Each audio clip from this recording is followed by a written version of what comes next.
नमस्कार। माना कि वास्तु का पूर्ण लाभ लेने के लिए 2D स्केल मैप बनना ज़रूरी है, गूगल से ग्रिडिंग लेना ज़रूरी है। कुल मिलाकर प्रॉपर ग्रिडिंग से ही वास्तु का परफेक्ट लाभ लिया जा सकता है।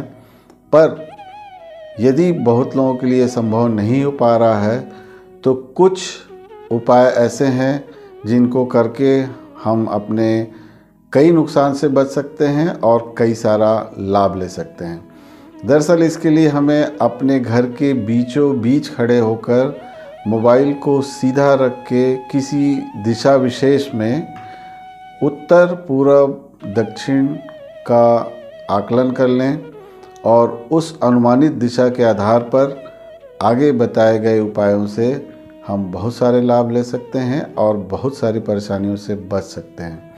दरअसल यहाँ पर यह भी बताना उतना ही ज़रूरी है कि वास्तु दोष का परिणाम तुरंत परिलक्षित नहीं होता, सब पर बराबर परिलक्षित नहीं होता, इसलिए बहुत से लोग कंफ्यूज रहते हैं। दरअसल जिस दिशा में दोष है उस दिशा के ग्रह स्वामी की दशा अंतर्दशा में ही बड़े परिणाम आते हैं और जिनकी कुंडली में ये दशा अंतर्दशा आएगी उनको भारी परिणाम दिखाते हैं। अन्य लोगों पर इसका असर कम होगा, शायद न भी हो। यही वजह है कि बहुत से लोग इस बात को समझ नहीं पाते और इंटीरियर के रूप में जगह जगह डार्क कलर का उपयोग बहुत ही घातक है। बहुत से घरों में इनसे दिक्कतें पैदा हुई है जिन्हें समझने में उन्हें बहुत वक्त लग गया। वो रत्न और पूजा पाठ में लगे रहे, अंततः समाधान उनके घर के गलत इंटीरियर में निकला। तो कुल मिलाकर तुरंत नहीं परिणाम दिखने के कारण लोग इस बात को समझ नहीं पाते। वास्तु दोष निश्चित रिजल्ट देगा अपनी दशा अंतर्दशा में। ये ज़रूर मुमकिन है कि सबको, परिवार के सबको बराबर रिजल्ट नहीं आएंगे। तो आइए समझने की कोशिश करते हैं कि कैसे और क्या सावधानी रखेंगे तो हमें इनके लाभ मिल सकते हैं और हम नुकसान से बच सकते हैं।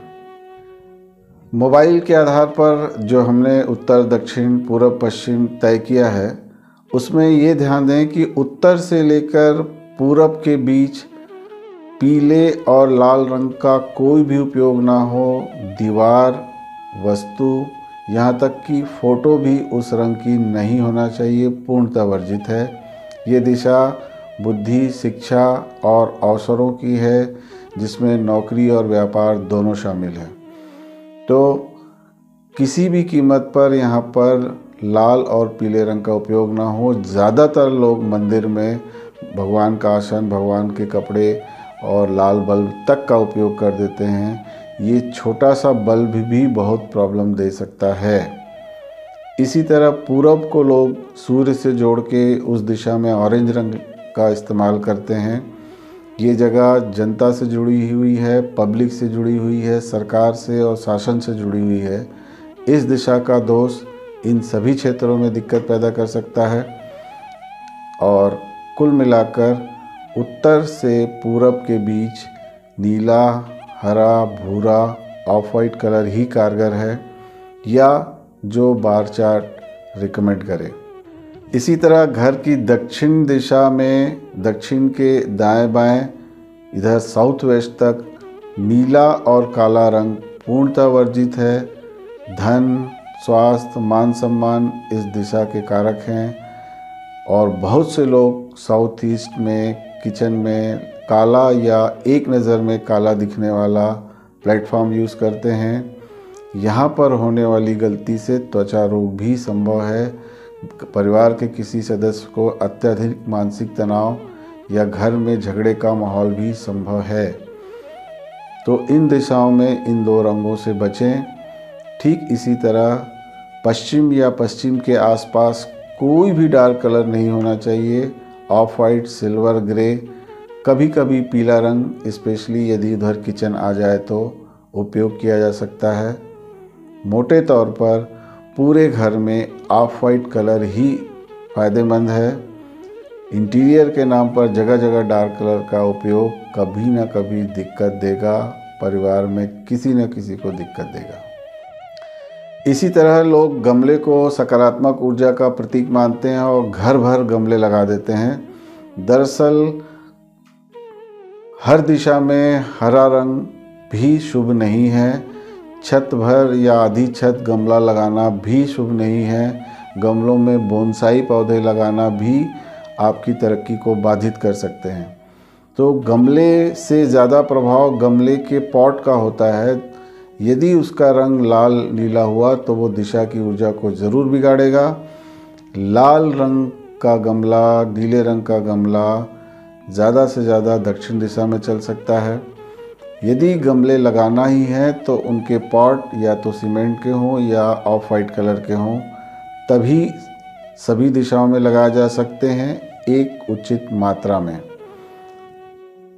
गमलों का रंग ज़्यादा घातक हो जाता है पौधे के फायदे से, तो इन सब बारीकों को समझने की ज़रूरत है।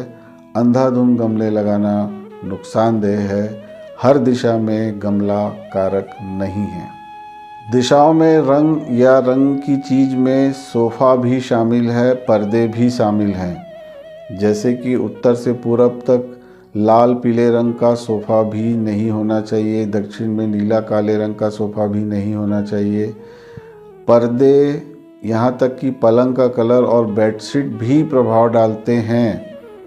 समय लग सकता है, प्रभाव दुष्प्रभाव कम हो सकते हैं, पर वास्तु अपना काम करता ही है। बहुत से मामलों में लोग रत्न और पूजा पाठ के पीछे दौड़ते हैं और अंततः समाधान घर के वास्तु दोष में निकलता है।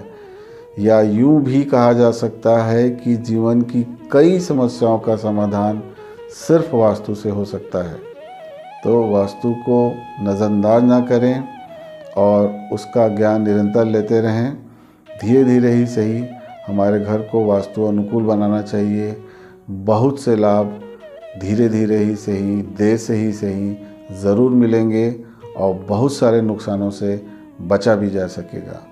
वास्तु को समझें और लाभ उठाएं। बहुत बहुत धन्यवाद। नमस्कार।